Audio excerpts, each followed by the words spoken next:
Se és de Vigo e tes máis de 40 anos, moi probablemente viches algún clásico do cine no Teatro Fraga ou botaches un baile na Sala Nova Olimpia.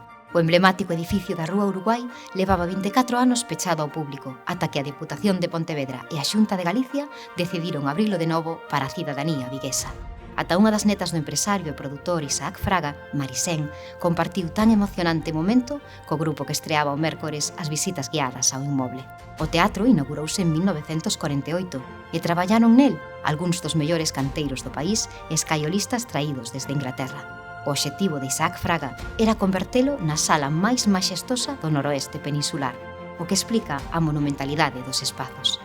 Non dubides en reservar praza para unha visita guiada ao que está chamado a converterse nun dos epicentros culturais de Galicia e do norte de Portugal. Iniciamos a devolución do Teatro Fraga á cidade de Vigo.